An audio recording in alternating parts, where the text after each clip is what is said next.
sertifikasi ulama itu semua penceramah harus paham nahwu sorof misalnya. Tidak semua penceramah itu paham soal nahwu sorof. Karena saat ini boleh dikatakan buzzer bisa buzzer ini bisa jadikan itu memberikan fatwa. Fatwa sekarang bukan lagi ulama, buzzer yang memberikan fatwa. Begitu juga artis-artis bisa memberikan fatwa. Saya berharap banyak pada MUI untuk perkembangan Islam di Indonesia. Tapi saya berulang kali kecewa misalnya karena MUI seringkali diam saja ketika ada persoalan-persoalan yang secara jelas sebetulnya di mata umat Islam itu bermasalah. Misalnya? Gus Miftah.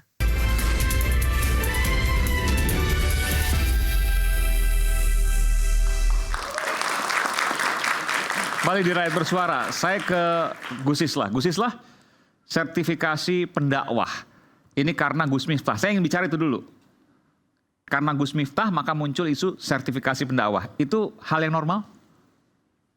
Pertama, ya silakan Gus. Pertama, saya bukan Gus. Bung Islah. Cak Islah biasa. Oh, Cak Islah ya. Saya Madura. Saya nggak pernah mau dipanggil Gus. Berat sekali manggulnya itu. Oke, bukan karena Gus Miftah kan? Ya biarlah yang menjadi ulama itu kakek dan abah saya. Saya cukup Cak Islah saja. Tapi memang soal sertifikasi ini memang selalu menimbulkan pro kontra. Karena memang acuannya tidak bisa ditetapkan secara baku gitu ya. Kalau misalnya nih, salah satu syarat dari sertifikasi ulama itu semua penceramah harus paham nahwu sorof misalnya. Tidak semua penceramah itu paham soal nahwu sorof. Dia harus hafal Ajurumiyah misalnya, Ibnu Ajurum. Belum tentu juga. Kalau nggak pernah mondok, cuma belajar di pinggir-pinggir jalan ya nggak bakal paham. Nggak bisa baca Quran bahaya tapi. Apalagi tajwid dasar misalnya yang tidak bisa ya menurut saya perlu kesadaran untuk tidak menjadi penceramah gitu ya. Ya artinya kalaupun diterapkan sertifikasi ulama itu standarisasi seperti yang dikatakan oleh Ustadz tadi, itu pun juga akan menggunakan perspektif apa? Siapa yang akan... Apa standarnya? Apa standarnya? Siapa yang membuat? Ini mohon maaf, firqoh, cabang di dalam pemahaman agama itu kan macam-macam. Ya oke, semua mengatakan saya ahlus sunnah wal jamaah gitu. Firqoh itu kelompok lah ya? Kelompok. Iya. Ahlus sunnah wal jamaah ini versinya siapa? Semua mengatakan ya kan? Ahlus sunnah wal jamaah. Sunni pun semua mengaku sunni. Syiah pun semua mengaku Syiah. Meskipun dengan berbagai cabangnya. Nah ini yang kita tidak bisa kita dapatkan adalah perspektif siapa yang mau dipakai.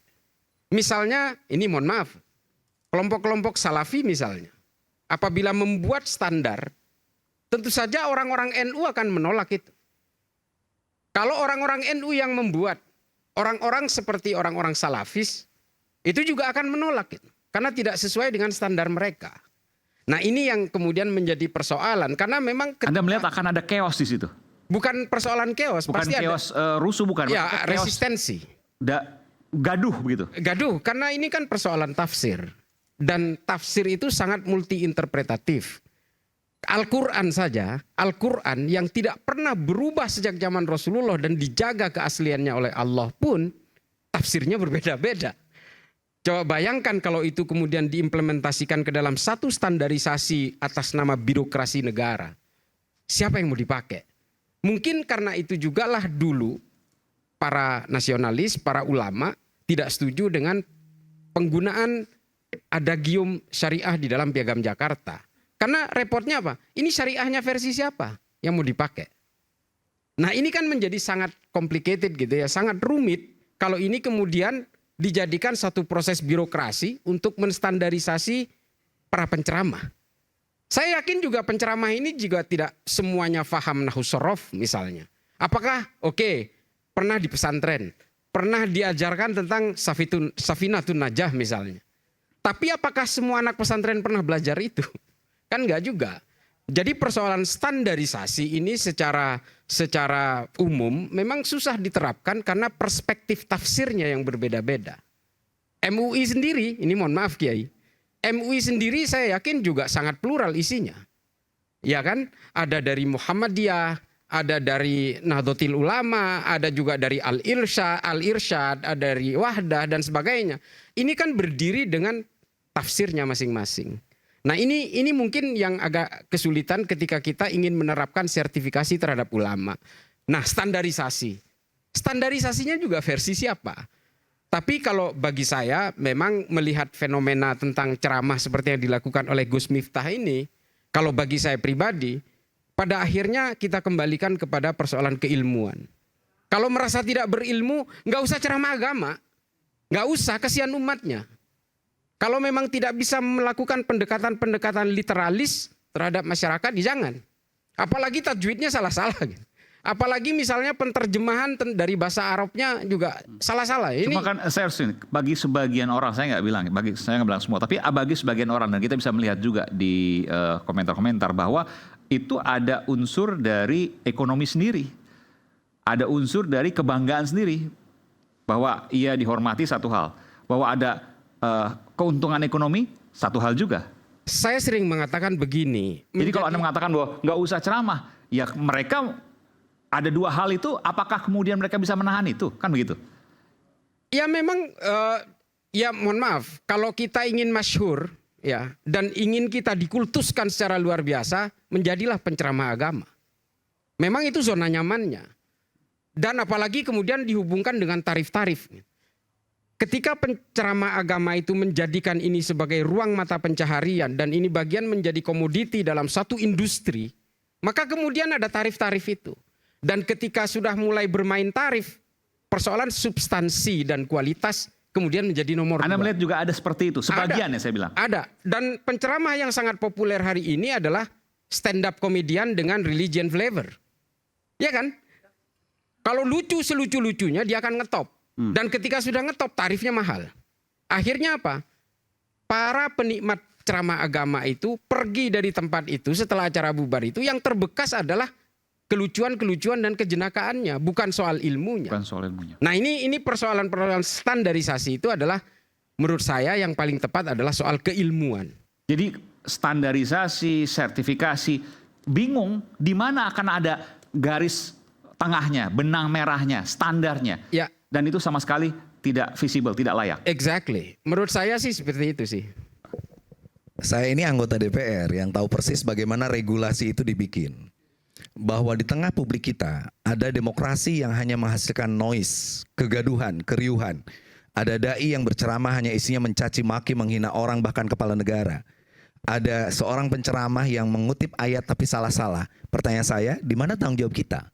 Maka saya menginisiasi bahwa pertama perkuat dulu silaturahmi ormas, namanya silaturahmi. Setelah itu kita mengucapkan apa yang disebut silatul fikri.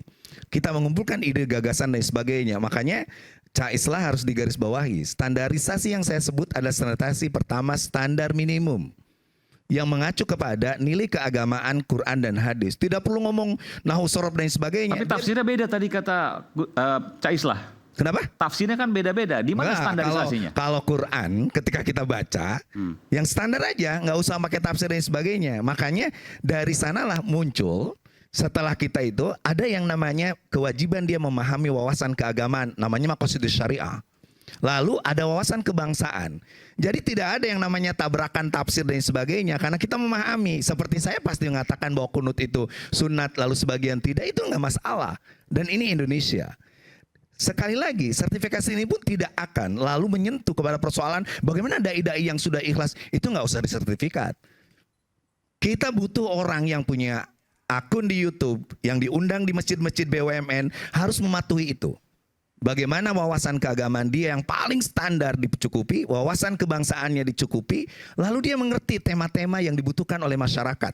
Mana ada dai sekarang yang ngomong soal soal perubahan iklim, soal mitigasi bencana, soal kemiskinan ekstrim dan lain sebagainya. Mana yang bisa mengeksplorasi itu? Isinya, saya itu dulu pernah jadi ketua lembaga dakwah pengurus besar Nahdlatul Ulama. Ketika saya keliling ke Eropa menawarkan para dai, mereka bilang ada nggak yang paham soal mitigasi bencana, soal Bitcoin dan lain sebagainya. Ketika saya datang, ada yang mau berangkat nggak ke Eropa? Dia bilang ada nggak yang judulnya adalah pahala puasa bulan Rajab, batal tidak kentut di dalam sungai. Bagaimana mungkin kita bisa meniru kemajuan Singapura? Bagaimana kita bisa meniru kemajuan hari ini Eptovia dibilang pertanian dan sebagainya? Sementara sekali lagi literasi keagamaan kita sangat lemah. Itu ya yang saya katakan. Tapi saya ingat tadi yang awal Mas Aiman, tidak boleh ini menjadi kontrol negara, saya setuju tadi. Tidak boleh ada upaya pembungkaman terhadap orang yang berbeda.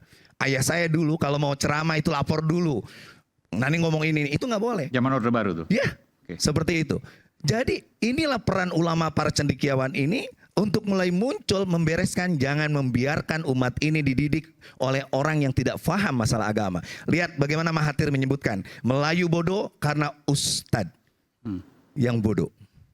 Tapi Indonesia akan maju bila para kiai, para ustadz, para ulama cendekiawan ini muncul dengan cara ceramah yang sistematik, ceramah yang simpatik, ceramah yang mengedepankan nilai. Banyak sekali kita punya Gus Baha, kita punya Gus Kausar, kita punya ulama besar dulu Hamka, kita punya ulama-ulama sekelas Hasan dari Persis dan lain sebagainya. Kita butuh itu untuk Indonesia menuju Indonesia emas. Dan itu perlu standarisasi.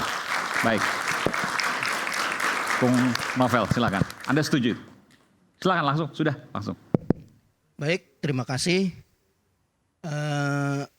Sebenarnya wacana Lebih dekat lagi. sertifikasi dai ini sudah lama. Dari tahun 2020 ketika itu kemenaknya Fahru Rozi. Dan itu membuat kegaduhan.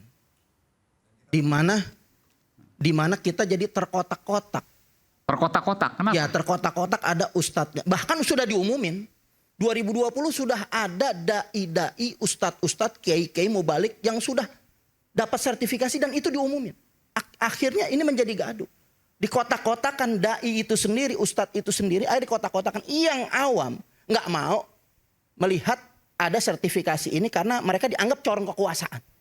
Sementara boleh saja mereka yang masjid-masjid pemerintahan, masjid-masjid pemerintah pusat seperti Istiqlal, kemudian juga ada masjid-masjid di Balai Kota, kemudian juga Hasyim Asy'ari, juga ada JIS, Jakarta Islamic Center. Itu bisa saja mereka memakai dai-dai, ustadz-ustadz yang kemarin memang sudah tersertifikasi dan memang sudah ada diumumin.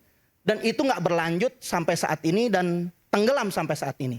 Nah kita jangan melihat dari satu orang yang membuat mungkin kegaduhan, menjadi nilai estetik rusak susu sebelanga. Itu oknum. Nah untuk urusan oknum ini seharusnya Kemenak, kemudian juga mungkin MUI, kemudian Menkominfo ini membentuk suatu wadah yang memang harus ada penertiban. Di media-media sosial yang mereka ini menyebarkan konten-konten yang bahkan bisa menyesatkan umat. Itu yang harus ditertibin.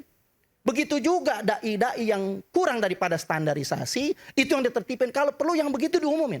Karena kenapa? Akan memecah belah bangsa, akan menimbulkan kegaduhan, dan juga nggak sampai di situ. Sehingga dai-dai tersebut itu bagi mereka yang ngerti itu seakan-akan mereka yang benar. Misalnya yang seperti apa? Kita melihat dari orang-orang yang nggak ngerti agama ini ngomong agama. Akhirnya ini dianggap dalil karena saat ini boleh dikatakan buzzer ini bisa jadikan itu memberikan fatwa. Fatwa sekarang bukan lagi ulama, buzzer yang memberikan fatwa.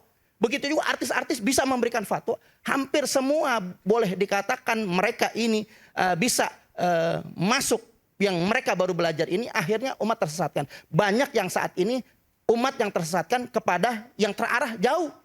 Jadi inilah yang ada sampai saat ini kegaduhan demi kegaduhan. Karena memang bebasnya itu media-media yang ada saat ini nggak ada penertiban. Nggak ada yang menyentuh satupun ranah-ranah daripada medsos itu, justru terbalik. Oleh karena itu ketika ada standarisasi maka publik akan melihat ini yang layak, ini yang tidak. Bukankah Itu dia, begitu? kalau standarisasi boleh saja Dengan sertifikat tentu ya.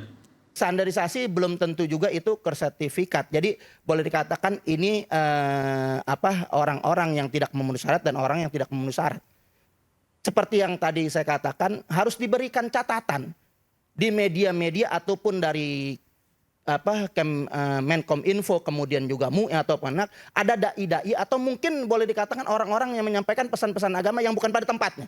Itu yang harus ditandain agar masyarakat ini terdidik yang mana sesat dan mesatkan, yang mana mencerah dan mencerahkan. Begitu. Oleh siapa? Oleh Kemenak, mungkin oleh Menkominfo atau kan MUI. Berarti negara ini? Ini kan Pemerintah. mencatat. Boleh dikatakan seperti itu, boleh Kemenak hanya mencatat. Mencatat ini menertibkan untuk dibina. Jadi ditertibkan orang-orang yang menyimpang daripada yang tidak sesuai karena Perbedaan pendapat itu lumrah. Perbedaan itu pendapat wajar. Tapi yang di luar perbedaan pendapat yang menyimpang daripada kesepakatan-kesepakatan yang boleh dikatakan ulama yang jauh dari bertentangan ini, itu yang harus ditertibkan. Bung Ade, ada komentar soal ini? Iya, lagi asik mendengarkan. Oke. Jadi standarisasi tetap perlu, setuju, tapi nggak usah pakai sertifikat.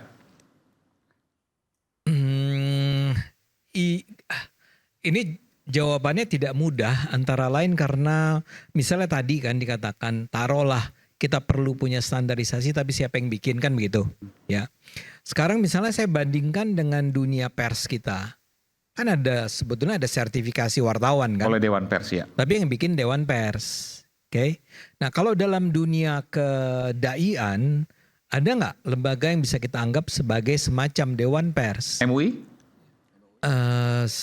Saya akan memandang MUI itu kurang lebih sama dengan negara sih. Negara? Karena? Gini, sama-sama tidak perfect. Sama-sama? Tidak perfect, tidak Sempurna. Oke. Kalau MUI yang mengeluarkan sertifikasi, tuduhan terhadap negara tadi juga bisa dikenakan kepada MUI? MUI. Oke. Ya. Bagian dari MUI bagian dari negara, bagian dari yang dikendalikan oleh negara. Bukan. Bagian dari yang dikendalikan oleh kekuasaan. Kan bisa begitu? Supaya jangan salah nih ya. MUI itu punya banyak fraksi kan? Ya. Faksi? Ya, oke. Bukan fraksi ya. Punya banyak faksi. Nah, faksi yang memberikan sertifikasi ini siapa? Kita nggak tahu. Saya termasuk orang yang sejak lama mengatakan saya berharap banyak pada MUI untuk perkembangan Islam di Indonesia. Tapi saya berulang kali kecewa misalnya karena MUI seringkali diam saja ketika ada persoalan-persoalan yang secara jelas sebetulnya di mata umat Islam itu bermasalah. Misalnya? Gus Miftah. Oke. Betul, dia Gus bukan? Gus bukan? Enggak, saya mau tanya, dia Gus Miftah bukan? Dia Gus bukan? Enggak tahu ya. Disebutnya Gus Miftah. Oke. Saya enggak tahu apakah MUI sudah bersuara secara sebagai sebuah lembaga resmi. Saya sering melihat misalnya sekarang nih menjelang Natal mulai terjadi nih ketegangan, pelarangan ibadah, pelarangan gereja, pelarangan bla bla bla. Saya melihat MUI itu tidak bersuara mengenai hal-hal sepenting itu. Jadi MUI harus membangun kredibilitasnya dulu deh sebelum dia diberikan otoritas untuk bisa menilai apakah seorang ulama seperti Anda nggak mau disebut Gus ya, jadi ya Pak Maman deh, Gus Maman, ini layaknya disebut sebagai seorang pendakwah, dai, ya kiai, ya. Jadi maksud saya adalah memang kita harus sama-sama bangun nih Pak. Saya adalah orang yang mendukung MUI kalau MUI-nya betul-betul dibangun sebagai sebuah lembaga yang punya otoritas, yang otoritatif dalam dunia agama. Karena kalau tidak ada, memang kita akan bertanya-tanya tentang siapa yang berhak mengeluarkan sertifikat tersebut, menilai standar tersebut. Buat saya yang paling gampang memang adalah Kementerian Agama, itu paling gampang. Dia jelas punya otoritas kan? Tetapi kan Anda sendiri akan mempertanyakan, kalau itu diberikan kepada Kementerian Agama, apakah dia tidak akan menjadi perpanjangan tangan penguasa untuk menertibkan dai-dai yang barangkali kritis terhadap pemerintah. Jadi ada persoalan di sana. Saya tidak menganggap, buat saya, Kang Maman, memang persoalannya nggak realistis saja. Kita berharap ada sebuah sertifikasi terhadap para dai. Tapi siapa lembaganya? Sementara kalau dikatakan Majelis Ulama Indonesia, maka Anda menilai masih belum pas. Iya, dan akhirnya nggak ada. Maksud saya gini, NU dan Muhammadiyah pas nggak? Buat saya pas. Tapi orang akan bilang kok cuma 2 lembaga ini? Kan ada lembaga-lembaga yang lain. Itu yang buat saya merasa bahwa tidak realistis. Nah, karena itu marilah kita bertanya tentang kenapa tiba-tiba kita harus bicara tentang sertifikasi lagi. Padahal dari tahun 2020 tadi dikatakan sebetulnya sudah ada. Masalahnya ada pada orang-orang bermasalah seperti Gus Miftah. Ya, gini, kemarin itu sebetulnya kalau kita lihat yang jadi persoalan kan bukan substansi ceramahnya. Dia tuh sedang ceramah nggak ya? Saya lupa. Itu dalam acara. Yang viral bukan yang ceramah, yang viral bukan isi ceramahnya. Bukan isi ceramah. Padahal itu ceramah agama kan? Gitu. Ya. dia bicara tentang sesuatu yang sebetulnya sudah berulang kali pernah dia lontarkan di masa sebelumnya. Saya kasih contoh. Ternyata sekarang beredar sebuah video yang menunjukkan dia menghina juga pedagang es di masa lalu perempuan, tapi dengan statement yang sama. Kenapa nggak jualan dulu? Jangan disebut dulu. Oh, nggak boleh ya, maaf. Glodok. Iya. Ini kita niru Andre ya. Glodok dia bilang. Itu kan udah pernah dia lontarkan. Iya. Ya. Jadi ini tidak ada hubungannya dengan substansi ceramahnya. Dia adalah seorang penceramah Islam yang memang saya akan gunakan kata-kata saya, yang tidak tahu diri sebetulnya. Dan Anda menilai bahwa sejauh ini MUI diam saja. Kalau MUI-nya, tapi saya mau bilang dulu tentang Gus Miftah. Iya. Mestinya Gus Miftah tuh sangat sadar. Dia itu adalah utusan khusus presiden. Itu kurang mulia apa tuh posisi? Menurut saya ya. Dan dia dengan begitu saja mengabaikan posisi tersebut dengan risiko ini akan menyakiti hati presidennya. Dan ternyata memang Presiden Prabowo akhirnya harus menyatakan bahwa ya nggak pantas kamu mengatakan itu kan. Tapi dia ketika itu kan harus sadar. Ketika dia datang ke acara tersebut, dia adalah seorang utusan khusus presiden. And all of a sudden dia membentak si pedagang es tersebut dengan cara semacam itu. Sehingga pertanyaan saya sekarang ini adalah gimana ya caranya ya di Indonesia ini orang-orang semacam ini tidak lagi melakukan kesalahan-kesalahan yang sebodoh itu. Dan ini bukan cuma soal penceramah di muka publik. Tapi bayangkan di medsos setiap hari itu bisa muncul. Itu siapa yang harus ngomong Di medsos bahwa... misalnya seperti apa? Apa? Misalnya seperti apa di medsos? Ya misalnya contoh paling gampangnya adalah Gus Miftah ini kan berulang kali kutipan-kutipan omongannya yang misalnya dia menghina Sinden itu Yati Pesek. itu kan muncul sekarang ya. Itu udah lama sebetulnya tapi sekarang dimunculkan kembali.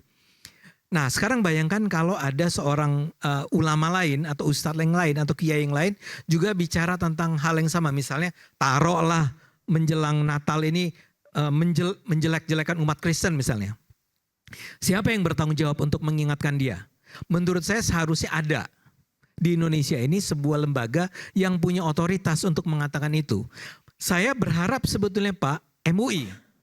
Tapi MUI harus punya sebuah divisi atau apalah namanya yang mengeluarkan pernyataan-pernyataan bahwa Aiman kemarin di medsosnya itu menyatakan bahwa dalam Islam tidak perlu sholat. Itu salah. Enggak, saya nggak pernah menyatakan Ya itu. nggak pernah. Ini kan misalnya. Itu penistaan itu. Adi Armando kemarin. Si X lah ya. Menyatakan bahwa tidak perlu sholat. Kan harus ada yang bilang. Sebetulnya menurut saya ya. Harus ada pihak yang punya otoritas untuk mengatakan. Dia seharusnya tidak mengatakan itu. Kalau ada yang mengatakan demokrasi ini adalah sesuatu yang bertentangan dengan Islam, ya kan harus ada yang bilang pernyataan tersebut itu keliru dan harusnya itu dilakukan oleh MUI menurut Anda. Kalau dalam pandangan saya kalau seharusnya idealnya itu ada di MUI. Oke. Tapi MUI-nya harus punya kredibilitas dulu dong. Oke. Kita harus percaya dulu sama MUI-nya. Emang Anda nggak percaya sama MUI? Enggak. Nanti saya akan berikan kesempatan pada Buya Anwar Abbas selepas jeda. Isu hangat kadang bikin berat, apalagi kalau kita tidak bisa mencerna dengan cermat. Jangan lupa secangkir kopi yang hangat dan nikmat untuk menemani kebersamaan kita dalam Rakyat Bersuara bersama saya Aiman Wicaksono. Kita kembali saat lagi.